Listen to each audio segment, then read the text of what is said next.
Olha, hoje é a noite de decisão, né? Todos os olhos voltados para Avellaneda, lá na Argentina. Sem dúvida. Jogo de volta da semifinal da Libertadores 2025, Racing contra Flamengo, daqui a pouquinho, às 9h30 da noite, no El Cilindro, que a gente sabe como é. Sempre complicado jogar lá. Muita pressão. Pois é.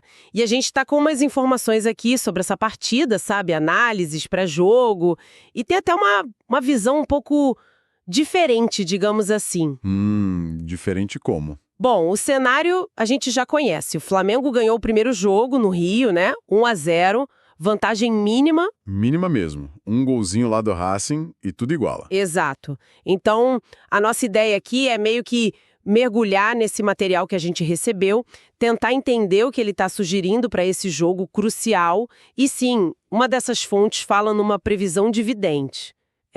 Descrita como emocionante. Vamos tentar entender isso aí. Interessante esse ponto de partida. Porque, assim, claro que tática, escalação, tudo isso importa muito. Mas num jogo desses, valendo final de Libertadores, ainda mais na Argentina, nossa, a carga emocional, a pressão, é algo quase físico, né? Totalmente. E parece que essas informações que a gente tem refletem bem essa mistura, sabe? O cálculo tático e esse fervor todo, rivalidade, peso da camisa, tudo isso joga junto. É verdade. E começando por essa parte mais, vamos dizer, mística, a gente tem aqui uma informação que veio da Super Rádio Tupi. Eles estão repercutindo uma previsão de um vidente, Luiz Filho. Ele tem um canal no YouTube, Renascer das Cartas. Ah, sim. Já ouvi falar dessas previsões no futebol. Pois é, e a matéria lá da Tupi diz que a leitura das cartas indica um jogo, e a palavra que usam é emocionante. Emocionante. Bom, isso numa semifinal de Libertadores já é quase o esperado, né? Mas o que mais? Então, os detalhes que ele deu pintam um cenário bem agitado, muita emoção para os dois lados.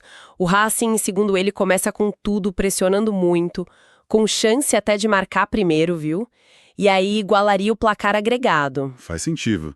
Time da casa, precisando do resultado, a tendência é ir para cima mesmo no começo. Só que, mesmo com essa pressão toda inicial do Racing, a previsão diz que o Flamengo, atenção, não perde o jogo no tempo normal. Ah, é?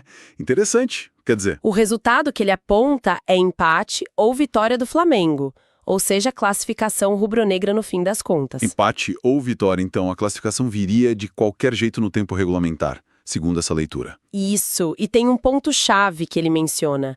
A experiência de jogadores importantes do Flamengo faria diferença, seria decisiva.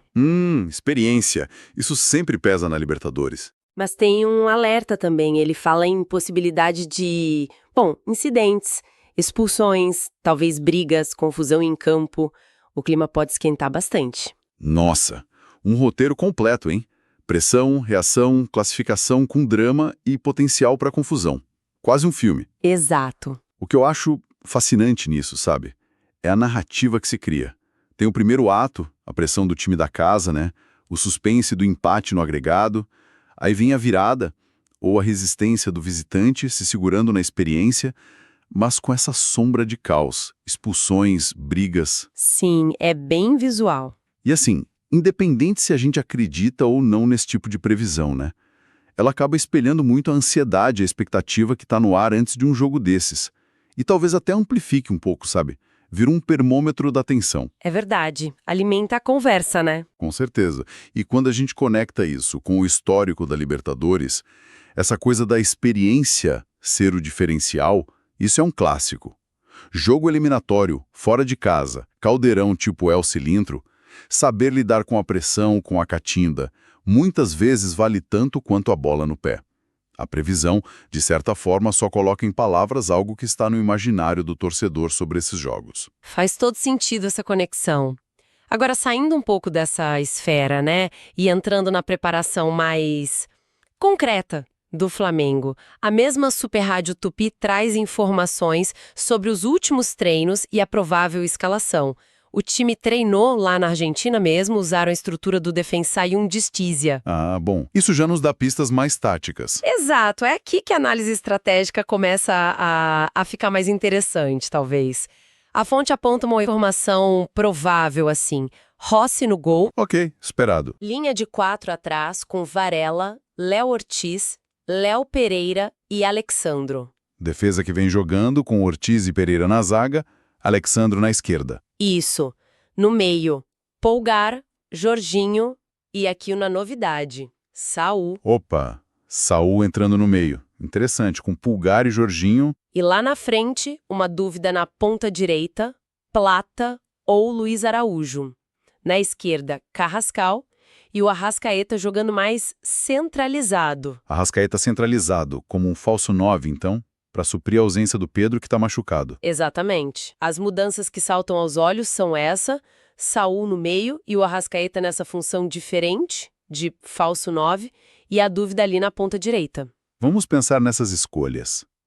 Arrascaeta como falso 9. Isso muda bastante a dinâmica ofensiva, né? Ele não é o centroavante fixo, cara de referência como o Pedro que segura zagueiro, espera a bola na área. Não mesmo? Estilo bem diferente. O Arrascaeta flutua muito mais. Ele sai da área para buscar o jogo no meio, para armar, para criar espaço para os outros. Isso pode confundir a marcação do Racing, claro. Talvez tirar um zagueiro da posição, abrir um buraco ali. Mas aí não corre o risco de faltar alguém lá dentro da área na hora H? Uma presença mais física para finalizar? Ou talvez sobrecarregar os pontas e meias para chegar nessa zona? Exatamente esse o ponto. É a troca, né? Você aposta na inteligência, na mobilidade do Arrascaeta para bagunçar a defesa. Mas isso exige compensação. Os pontas, o Carrascal e quem jogar na direita, seja o Plata ou o Luiz Araújo, vão ter que pisar mais na área. E principalmente os caras do meio, como o Jorginho, talvez até o Saul, precisam ler bem o jogo para infiltrar, para aparecer de surpresa lá na frente. Entendi. Precisa de muita sintonia, então. Muita movimentação constante sem a bola. É um jogo mais de tabela, de aproximação, do que de bola alçada na área para o centroavante. E a entrada do Saul, ao lado do Polgar e do Jorginho. O que isso sugere? Olha, a primeira leitura é uma busca por mais controle, talvez. Mais posse de bola, mais força ali no meio de campo. O Saul é um jogador de qualidade no passe, né? Sabe segurar a bola sob pressão. Sim, tem essa característica. Então, com o Pulgar mais plantado na frente da zaga, o Jorginho tendo liberdade para avançar, o Saul pode ser aquele cara para dar mais cadência, sabe? Para tentar ditar o ritmo. O que pode ser muito importante para quê? Para esfriar aquele ímpeto inicial do Racing, que a própria previsão lá falou que vai ser forte. Interessante. Usar a posse para controlar a pressão inicial. Exato, a questão é se esse trio não deixa o meio um pouco menos vertical, talvez, com menos velocidade na transição para o ataque. É um equilíbrio delicado. E a dúvida lá na ponta direita, Plata ou Luiz Araújo? Muda muito dependendo de quem joga? Muda sim, são características diferentes, né? Que oferecem caminhos distintos para o Felipe Luiz.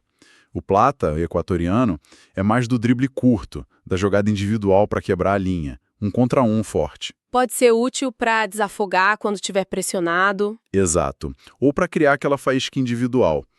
Já o Luiz Araújo, ele é mais velocidade pura, talvez mais direto para o gol, busca mais a diagonal, o chute de fora. E talvez recomponha melhor na defesa? Possivelmente, pode dar uma ajuda maior para o Varela, ali na contenção do ponto ou lateral esquerdo deles.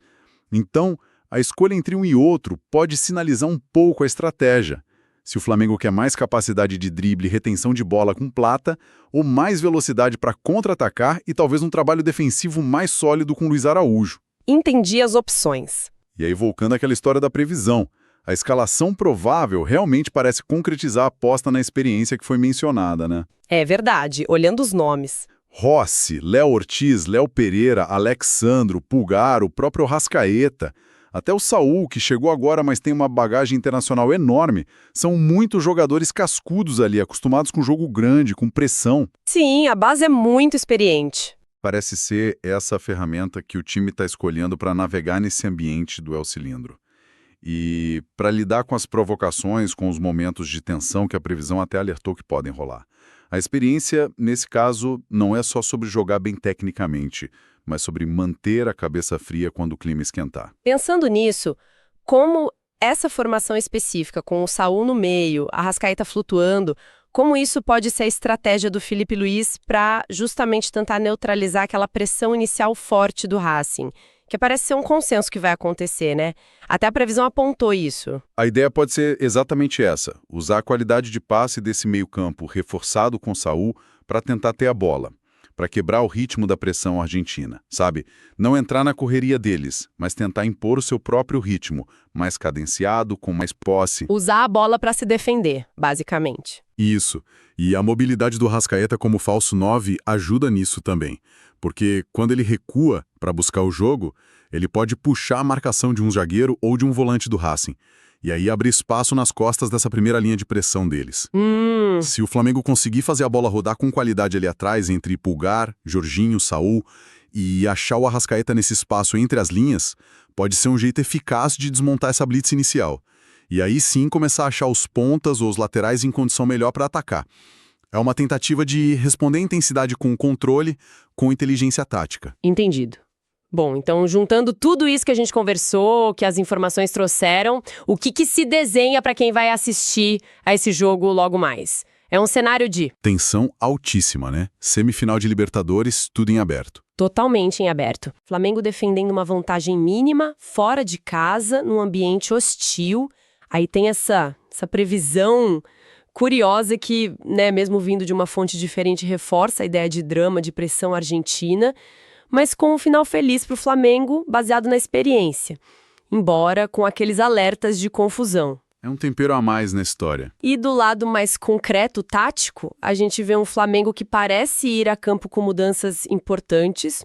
O Saúl para tentar controlar o meio, o Arrascaeta para desequilibrar de um jeito novo, sem o Pedro.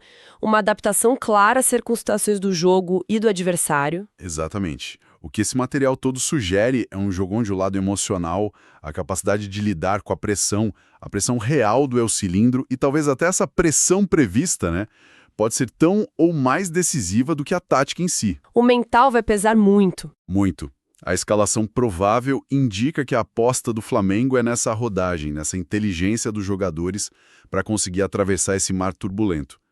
A experiência não é garantia de nada, óbvio, mas parece ser o colete salva-vidas que escolheram para essa travessia. Boa analogia. E, assim, embora a previsão adicione esse elemento, digamos, folclórico que mexe com o torcedor, são as escolhas táticas mesmo. O Arrascaeta ali na frente, a formação do meio-campo, a dúvida na ponta, que dão as pistas mais palpáveis do plano de jogo do Flamengo. Vai ser, sem dúvida, uma batalha em várias frentes. Tática, física e talvez principalmente mental. Conseguir executar o plano sob essa pressão toda, esse vai ser o grande teste. Perfeito. Acho que conseguimos, então, destrinchar bem as informações que tínhamos para essa semifinal, Racing e Flamengo. Exploramos desde essa previsão mais intrigante até as notícias mais factuais da escalação, da estratégia do time brasileiro para buscar essa vaga na final. Sim, cobrimos bem os pontos. E fica talvez uma reflexão final, né? Provocada por essa mistura toda de informação que a gente analisou. Manda. Pensando nesse cenário todo, tensão alta, potencial para confusão, uma escalação que aposta na experiência e no controle. Até que ponto a famosa guerra psicológica, sabe? A capacidade de não cair na pilha, de manter a calma nos momentos críticos. Até que ponto isso realmente supera a tática pura, a qualidade técnica, numa decisão de Libertadores, assim, especialmente lá no El Cilindro? Boa pergunta. O quanto o psicológico pesa mais que o tático nesses jogos? E, dando um passo além, será que a própria divulgação de uma previsão como essa, que fala em tensão, mas no fim classifica o visitante, será que isso pode, mesmo que minimamente, de forma inconsciente, mexer com o estado mental pré-jogo? Seja dando confiança para uns ou botando uma pressão extra em outros? É algo que talvez só o apito final comece a responder, né?